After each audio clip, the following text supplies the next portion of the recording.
Okay, good morning, everyone. Thanks for joining us for the WIN Office of Research Joint Seminar Series. Before I introduce our speaker, let me acknowledge that the University of Waterloo, that much of our work takes place on the traditional territory of the neutral Anishinaabe and Haudenosaunee people. Our main campus is situated in the Haldimand Tract, the land granted to the Six Nation that includes the 6 miles on each of the side of the Grand River. An active work towards reconciliation takes place across our campuses through the research, learning, teaching, and community building, and is coordinated within the Office of Indigenous Relations. So I'm so happy to have Gordon here, and we were there together in Romania, I guess, in Bucharest a few weeks back. So Gordon Harling has received his bachelor degree in applied sciences from the University of Toronto, and also he did his master's from Polytechnic Montreal. He has worked in research and development activities in a number of companies, including DALSA, which came out of Waterloo. He has been founder and CEO of a few startups. He joined CMC Microsystems in February of 2018 as the president and CEO. So we are so fortunate to have you here on campus. I know, I think way back in 2018, you came at WIN as well, a visit. And I think our ecosystem is growing in this area, and number of users of CMCs will be there in our talk and so forth. So I think we look forward to your talk. Good, thanks so much. Yeah. There's actually a bit of a bait and switch in here because it was announced that it was going to be talking about CHIPS Act. So I will do that, but I'm going to subject you to the basic CMC pitch to start with, just in case some of you don't know us or haven't seen the most recent developments. In December, we will be a 40-year-old startup. Whoa, what do I do now? Okay, in December, we'll be a 40-year-old startup, and we're not-for-profit. We were originally funded entirely by government, but 5 years ago, the funding model changed, and they brought me in to adapt to the new circumstances. And so now we're doing much more commercial work, and we are finding sources outside of government for our operations. We have 58 staff right now. 40 of those are technical staff, mainly PhDs, and they're broken into 5 technology groups, each with a tech team leader. Microelectronics, photonics, IoT, which includes AI, MEMS, and quantum. We provide services and support to both commercial, both small startups and academics in Canada and in other countries. We are agnostic as to the application. We don't care if it's health sciences or clean tech or advanced manufacturing. You use the tools for whatever you need them for. We don't have a bias towards microsystems or anything else as long as the tools are useful to you. And we're very much Canadian focused right now, but that's changing with time. We support 69 universities. I hope we got the new number on there. Yeah, and there are over 10,000 people connected to us. Right now, there are about 700 research subscribers, and they pay a small subscription fee, and their entire team is covered for access to all of our services. And last year, 790 trained people moved to Canadian industry. There were about 1,600 graduates, so about graduates of the 10,000 that we serve. So about half of them went to industry. About another of those 800, about another 500 continued their studies or went to training institutions or went to to academic positions. Only about 300 went to their left the country. And so if you consider out of the 1,600 total, about 1,000 are foreign students. We have significant brain gain in foreign students coming here, teaching or training and then staying there. So it's a good story for the government. The design-oriented interests, you can see that microelectronics dominates still. MEMS is a very close second. But quantum computing 4 years ago was 0. So we now have 192 people in our network using our services with quantum computing, and we should change that because, in fact, it's sensors, communications, it's fabrication of devices, and everything. And then you can see all the technology applications, rural agriculture. One thing I like to point out is the continued drop in electrical and computer engineering. It used to be 100% of what we served, and today other departments are catching up and using tools for a variety of other applications. This is the stuff I just told you about. But, here's the pie chart showing folks in the industry, folks who stayed, folks who went on in studies and so on. So it's a good picture considering this year we only get about $6 million in government funding, and the rest of it we support out of our other activities. The way it works is there's a research subscription. So if you're faculty, you pay $1,500 and you list all of the people in your research group, and they all get access to the tool. We did a sneaky thing, and that is we said only 5 of them can use the CAD tools immediately. So the 6th person wants to use the tools, they have to tap someone on the shoulder and ask them to log off. That has allowed us to sell booster packs to folks. If you have a team of 20 people, we figure you're rich, so you can afford.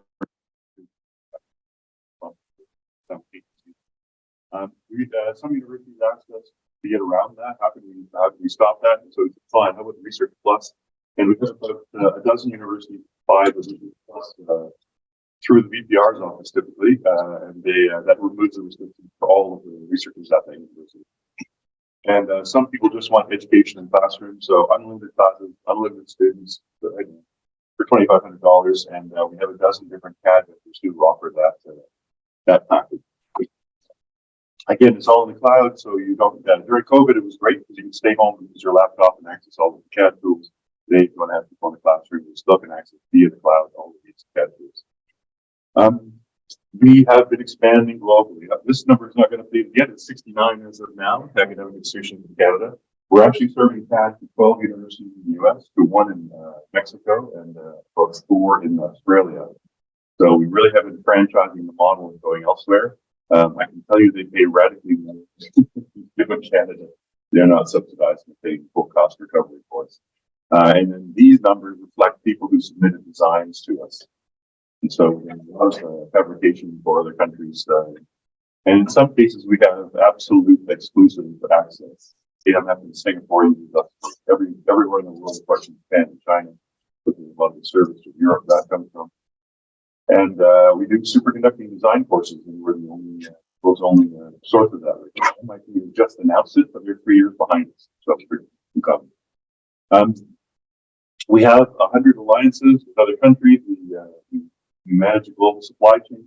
And this is really handy when we start to talk about startups, because there are 2 or 3 really clever designers, and they don't know how to manage supply chain or negotiate supply contracts, any of that stuff. So we do that all the time, and help them get through that.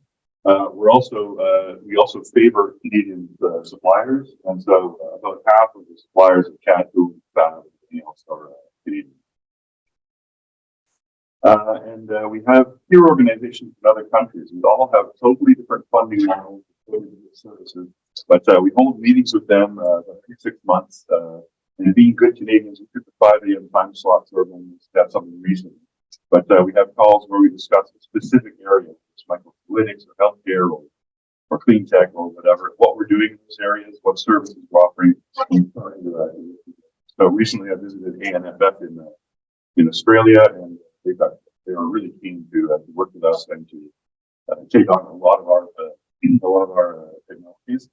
And in reverse, they have lithium niobate, which is great for photonics. They also have some microfluidics technology, which is really interesting. So there are things that they can offer to Canadian researchers as well. So we'll see many more opportunities for collaboration in Australia. And we are joiners, so we join all sorts of different associations, and we exchange information with all of them. So if there is market research or contact in a specific country or anything you're looking for, do contact us and the appropriate folks. And the way we group our services today, we have the 5 technology areas. Those 5 technology groups support 3 different services we call CAD, FAB, and Lab. Very catchy. I started saying that, but now it's catching up. So in the design tools, we have about 30 different suppliers. They offer these deep discounts. We buy the licenses and own them, and we serve them to you in Canada.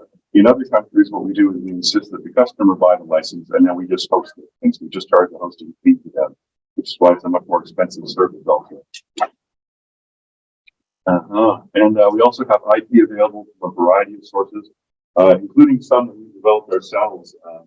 Open Hardware Core was ported from GH Zurich. The RISC-V, Swift Mode is actually a tiny IoT hub. I'll talk a bit more about that later, but you can have the complete design open sourced and download it and use it as Python.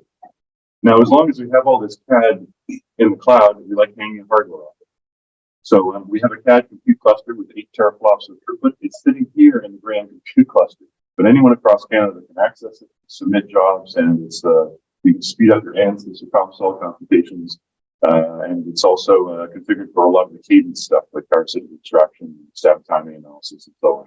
So you have jobs that are running long, driving you crazy. You can submit them there in batch mode. Okay, it's all included in your subscription fee. We also have an 8 petaflop AI inference and training system. We have an FPGA GPU cluster, top of rack of CPUs and GPUs.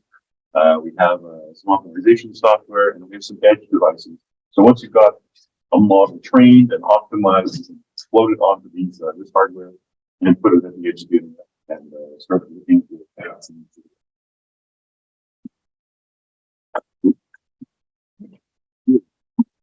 So you design something that's great.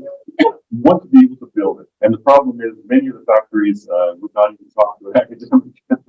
They like to see aggregators. So they have a single customer at CMC. We go in and we purchase the minimum value, which may be anywhere from $50,000 to $500,000. So we do silicon photonics and Singapore, $250,000 US to do a fab run. What we do is we aggregate as many designs as we can get, both from customers and from academics, and we split the bill. And the bill that comes back to Canadian academics is heavily subsidized, anywhere from 30 to 60%. The bill goes to other people higher. We charge a little bit of overhead, but it's still a great deal for them because they don't have to purchase them anymore. Frequently, they would not have that. The global foundries is a great relationship for us. We are their aggregator for all of the Americans, both in the South. We offer everything down to 12 nanometers. And we also offer the GLF, the 45 CLO process, which is applying the CMOS time. So a great relationship with them. We do a lot of work in development and bringing more and more commercial customers. They recently told us that any customer in here isn't worthwhile dealing with, so they'll hand them off to us. We go. Spooky. So last year we did 483 unique prototypes. You can see the breakdown there. And you can see the red slice just showed up, but we did 6 superconducting devices 2 years ago and then 10 last year, and of course it's running again now. The world's first multi-product. So we can teach in Finland. We can build a single flux quantum circuits. We can build squids and actually transplant qubits. So we demonstrate product. So all of that is available as a course format that we run, and as you can see, 483. Now, for comparison, all of Europe is at 20 times our size and hundreds of times our budget. We did 731. So we're really gaining on rapidly. Can't wait to pass it. And in MEMS, again, Europe, we're always shocked because they only get maybe a dozen MEMS designs a year. We had 92 last year. So it's a big deal. And photonics has been a real growth area. So 178 photonics, integrated photonics. Canada really is punching way above its weight, both the training side, design side, and fabrication. And you see it when you see around it. The government gave them $36 million to expand and see reflex photonics. You see a lot of these companies, they're all expanding rapidly, starting to turn into real volume consuming. Good area of Canada connected to.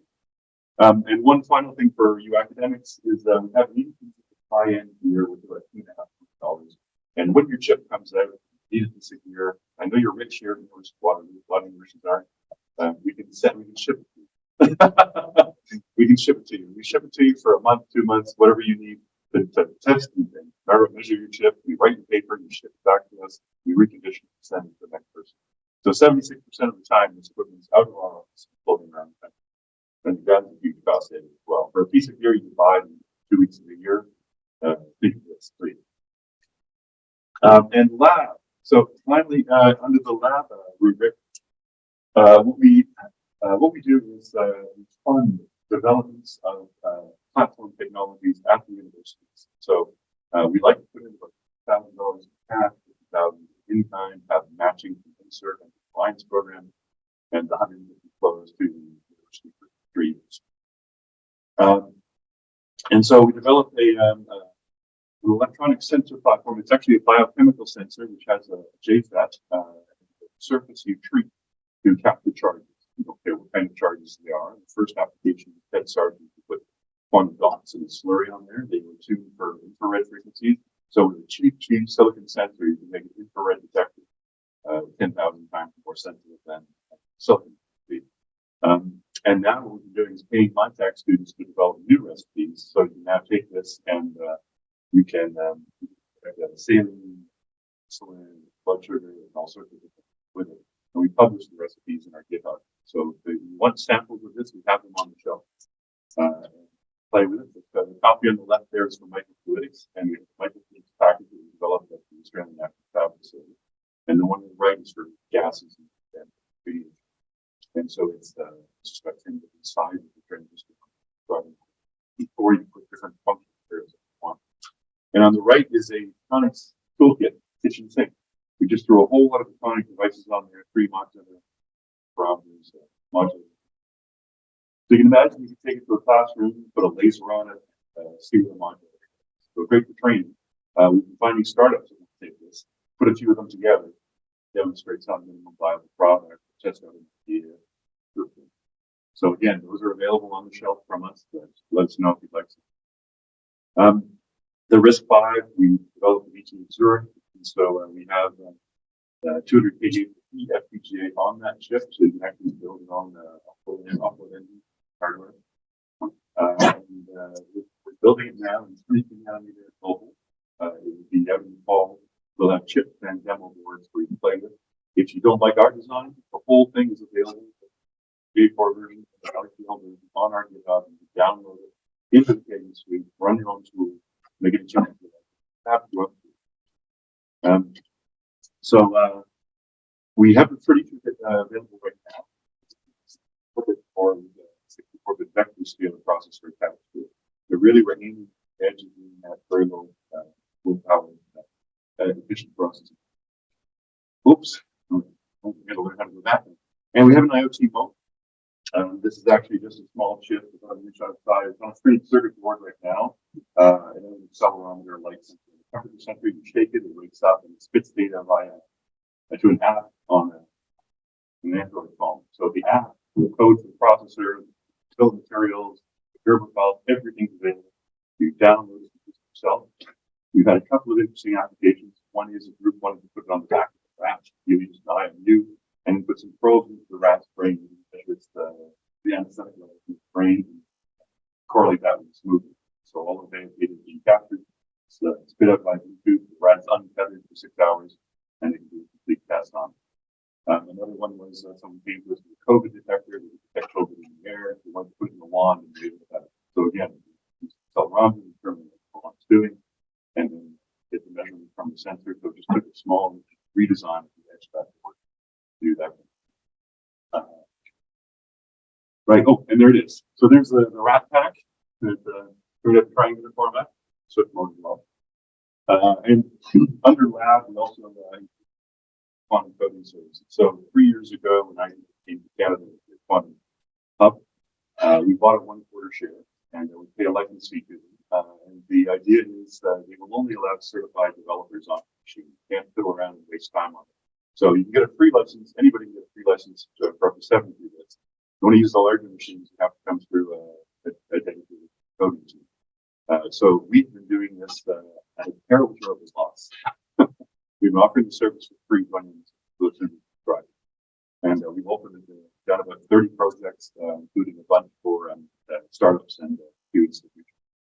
But we write the code, we run it, and help them interpret the results. We've got about 8 papers written so far. So IBM was the first, but of course we wanted to tackle some Canadians, so we talked to Xanadu. We bought some time on IonQ, Pascal from France is building a machine on Canadian soil, and N on Montreal is delivering one this year. So we'll be offering coding services to all of those machines. 5 out of the 6 machines we offer on Canadian soil. So really interesting 3D developments, and you can compare how one acts versus another. I'm getting it. And we love hardware, so we started the world's first superconductor design courses. So those are available once a year as part of the course. But feel free. We've been talking to Adrian Fescu here about offering aluminum qubits through his lab. So we may start the program in Waterloo. The way we tie all of this together is we take those platform technologies, we give you a 2-week course on the physics, on design, on how that piece of technology works, and then we give you 3 months of tools in the cloud, and you can design them. So we have courses, as you can see, for photonics, for fault management, FinFET design, for superconductors. This should say quantum photonics, the workshop, silicon interposers, and so you take the course, 2 weeks of intensive training, 3 months of tools in the cloud, do your own design, then you submit it, you fabricate it, and you get the chips down. So a number of universities are embedding these 2-week base camp courses into their curriculum and putting it in the middle of the VLSI course, so you do 12 minutes design. And then next term, you come back and you chip test. And what they do is 3 credits in the course and 3 credits in the test report. So this base camp training is really going to be big. We've been talking about franchising in the U.S. into Europe. A lot of interest in specific design, build, test, kind of training. And will be all over the CHIPS Act stuff. We recognize that incubators sort of startups have the same problem academics do. These tools are way too expensive for startups. And so we went back to our vendors, about a dozen of them to actually offer free to cheap design tools. What they have to do is the startup has to fill out a form saying they have X employees, they've raised X amount of funding, revenue is so-and-so. And every year they fill that form out, the company decides whether to give them a cheap license, a free license, or charge them something for it. And we've got 27 companies in Canada, 2 in the US so far in this program. It's a different pricing. And we had one graduate who actually got too big. They were told to buy a commercial license, and it's great, but we still want to stay in the buy program. Have us host it because they're all hosted in the cloud. You don't buy a server, install anything, you just give you a CMC account, you log in, look there in the browser. And of course, all of our fab is available to you. All of our hardware hanging off the clouds. And we save 10 engineering hours.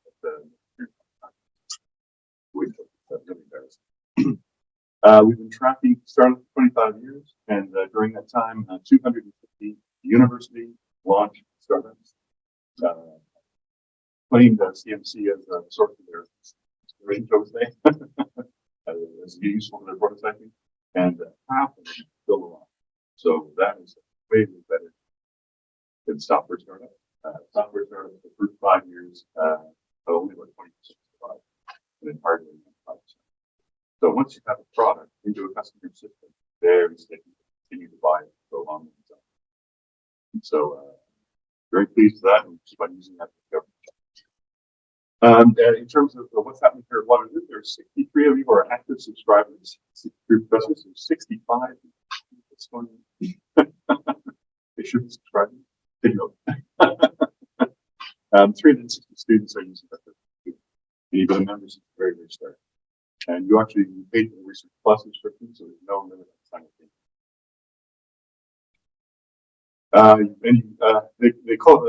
They gather all this stuff differently together, but basically 7 different fab technologies, 10 courses in different types of gases. And then the outcomes, of course, that you reported in your annual report in terms of patents, collaboration, free startups. And then we do success stories on folks here who have had, who've launched a company or made some big announcement. So now I get to the point where we talk about camp. Never wasted good prices. So 2 years ago, when we saw this crisis starting, we pitched an idea to ISA, the federal government, that we would onshore manufacturing, but not onshoring CMOS. CMOS is very expensive, get a leading edge node, and trailing edge nodes have to compete with existing factories that already paid off that have really variable expense. And you would still need a technology partner to bring you the process information, you still need customers. And so it would take a very long time, it's tons and tons of money to build big CMOS fabs. But we do have some capabilities in Canada, quite unique Canada, we have a real chance to dominate globally. So compound semiconductors is one of them. And we have the NRC, the National Research Center, has the Canadian Photonic Fabrication Center in Ottawa. Right now, we have 3 or 4 big customers building quantum locations for them, fossil. But they do have a GaN line as well. So what we pitched to the government is, here's the problem. When a customer comes to the NRC, they'll say, I want to develop this specific device, and they'll pay them $2 or $3 million a year for a couple of years, and they'll get to a device. And that's it. That process is now locked in for them. It's proprietary. There's no real interest in the generic GaN high-speed transistor process or indium phosphide process. They don't have customers for that. They're not going to. They need to get paid to develop that. With all of their consumables, key personnel, opportunity costs all covered. And under the NRC rules, they can't develop that themselves on their own time. So what we propose is that we, CMC, would become the customer. We would take funding from the Strategic Innovation Fund, Stream 5, or ecosystem. We would develop the CMC owned process, which we would then publish as so everyone could ramp on, design high-speed circuits, design indium phosphide photonics, indium phosphide high-speed circuits, so on. And we would pay NRC for that, for the favor. And then we would have regular runs at least twice a year where you'd be able to submit your design and carry on. And in the case of companies who develop a product into that process, they might find the process is not exactly what they like. We would give them, assuming they're Canadian companies, the freedom to take our process, modify it, and make their own version. So that would allow NRC to have products and customers and get into the markets and keep on growing. So they have a $93 million expansion plan right now. They're already bringing the backhoes site, and they're punching up the wall. And they're punching up the wall in the parking lot, and they will be doubling in size and 3 to 4 inches. They might be doing about $20 million a year with the business now, but under NRC, you invest in the profits they made. And so they, as of January 1st, they spun out of the second division. And we're looking forward to this happening at some point. So this is part of a proposal we call Fabric. Fabric also touches on them. So we have Teledyne in Beaumont and Teledyne in Edmonton. And the problem with them is the same thing. People pay them millions of dollars to develop the process. And they have a threshold. Beaumont is $3 million a year. You don't get that out of revenue, fabrication, revenue from engineering services. We don't think it. And in around 500K. So we said we'll develop CNC processes in these fabs. And W will be a regular customer. And we also want to see if we can get some smaller fabs like the Nanotechnology, 40 labs. Yeah. Silicon photonics, obviously, we're already running the service. We operate a nanofab, we apply nanotools. We work with Canada-U.S, CMC. So silicon photonics, we develop this further, and there are a couple of volume. And superconductors, obviously, 3IT is going to be equipment that they need to do this on 6-inch wafers. CMC doing expansion. I think it's on $80 million to expand it to add a superconductor line. So we'll continue to offer superconductor W products for the quantum superconductor kind of folks. And so that's Fabric. This Fabric was all about this onshore manufacturing processes, building lots and lots of different kinds of sensors, and then embedding those sensors into IoT devices. So we found, we've got several hundred companies on our list. We found a dozen people, right, who were ready to do a next generation product. And they told us what it would cost them to do that, or say $10 million. And we said under Fabric, we can fund up half the product. And we also provide CMC people to help with your design team if you're lacking in specific skill. If you don't know much about photonics, if you need it for your next product, if you don't know much about CMOS layout, if you need it for your next product, we can provide those people for the 3 or 6 months. We call that the innovation platform. And quantum technologies, it's all lost to us. We're paying for licenses for all these machines, paying for coding team, 5 people. And so we asked them to support that. Industry, training. And so that's Fabric. It was submitted. The budget was due yesterday, so I'm getting lots of emails. Lots of many questions. The budget is due tomorrow, sorry, and it's about 100 pages along with a 5-year budget, and the project is loaded 220. So that will be a real sudden product process development all across Canada, using various foundries. So that's sort of the Canadian response to semiconductor.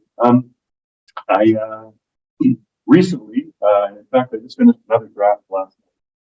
I heard some people talking about doing a proportional investment in Canada in semiconductor. So, portion of the CHIPS Act is $2 billion, something 5 billion. And they were talking about putting up a CMOS foundry in Toronto, trailing CMOS. And I thought, oh man, I've got to put some sanity into this. So I wrote a piece saying, instead of doing 5, how about we do 5 to $1 billion? Spread the money over 10 years. And we picked these 4 technologies that describe it. And so we plant one in Vancouver for silicon microfluidics, healthcare, people, all of that kind of health stuff. And a recent report said that Vancouver lacks about 1 million. So there's $1 billion. Calgary, Alberta, Edmonton has big concentration of NEMs and photonics companies all scattered around the Alberta Nanofab. The Alberta Nanofab is scrambling to feed them all. A lot of commercial product production through their university fab. Put one there. The one in Southern Ontario. But there's $3.6 billion worth of printed circuit boards and electronic assembly and stuff happening in Southern Ontario. And there's all this battery. So they'll need high voltage packaging, thermal compensation, need a lot of smarts going into that. And it's not the kind of thing that IBM compound semiconductor facility. There's some discussion between Ottawa, Carleton, about putting a fab that they would share somewhere in the Ottawa region.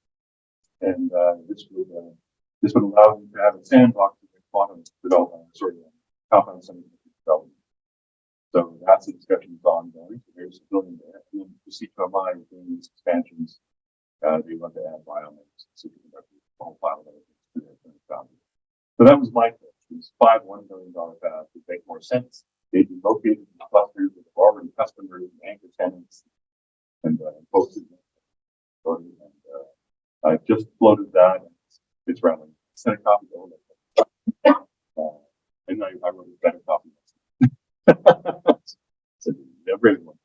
So you might hear about that. It's running. It's called now it's called optimizing semiconductor. So those are the questions we're having here, and sort of in response to what's happening in the CHIPS Act. But what don't we have is we don't have advanced silicon semiconductor. They're 4 hours away on highway, so it's a local freight. We've got a great relationship with them. And why don't we want this? Because look at all the jobs created. The money would all flow out of Canada to buy goods elsewhere. They're typically machines are contained by technicians from the supplier. It's way too complex to train on. And most of the people are in shipping or on the side. So I think we can continue to rely on the U.S. For the manufacturing of CMOS semiconductors. But if we own centers with 4 different technologies, we'll have a really important place in the supply chain. So your car might have a dozen microprocessors in it, 1,000 sensors. Every seat, every window, every door is covered in sensors. So that's my pitch: is let's build the sensors that Canada develop, and we have a good chance of dominating silicon photonics, training, compound semis, and most of the NRC's competitors are falling apart during China. for the investment. So there was some discussion on the northeastern corridor. Whoops. Yeah. Here's a very detailed map showing the northeastern corridor, but it's New York State up to Quebec. And I asked my folks to make up this quick little diagram showing who's where, research, manufacturing, and else. And I was invited down to the summit in Washington, Canada, and they had a big poster that's blown up on the wall. So I was kind of wishing I put the CMC logo in different colors. But we have offices in Montreal and Sherbrooke, so we bracketed the top of that corridor. And we've just opened a wholly owned subsidiary called Radius in Albany, New York. And so we're using Radius as our way of providing proposals into the CHIPS Act. And we were involved in a couple of them back in February when Microelectronics Commons competition, $500 million. And we were dragged by a number of our suppliers, both CAD vendors and fabs, saying that we would provide them W service and training else that they needed and could offer. But we couldn't make our own. So now, right now, the window is open for advanced state-of-the-art fabs and 3D molded wafers. In a couple of months, the window will be open on trailing edge fabs, increasing their capacity. And then in the fall, there'll be one for training and R&D. So we'll be all of that. We'll put in our own. We've also been an IMEC from Belgium, our peer organization for billions of euros. They're pairing partners. So they'll offer design services and access to TSMC. We'll offer a CAD and cloud and access to the tool foundries. So we're working through that right now, and we can keep on talking about how we're going to position ourselves. Yeah, so that's Radius. Those are the services we'll offer. We were in Europe a couple of weeks ago for the World Microchip Summit, and France, Germany, they all gave their pitch on what their proposal is. So there is a European CHIPS Act as well. They're currently at about 22 nanometer production. They would like to get down to something like 10, but they don't think they'll 22 nanometer performance for cost is about the best point for transistors. The cost goes up greatly after that, and the performance only improves slightly. So a lot of people, they're having cases here. Actually, we're having trouble finding customers for 3 moments.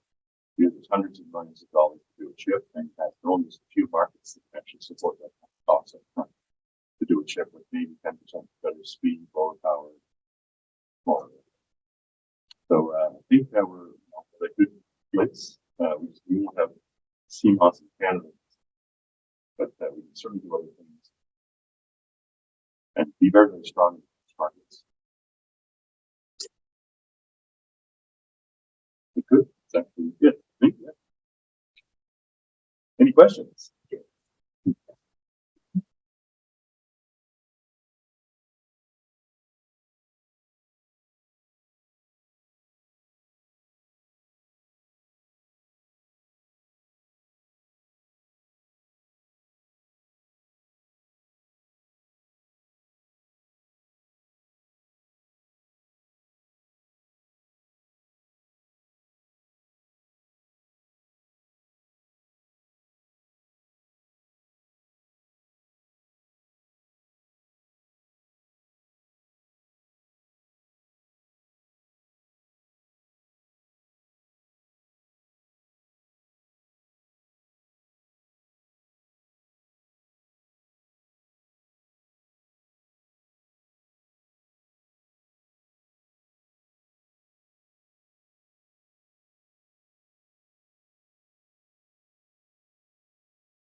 published it as just that. To me, it's very interesting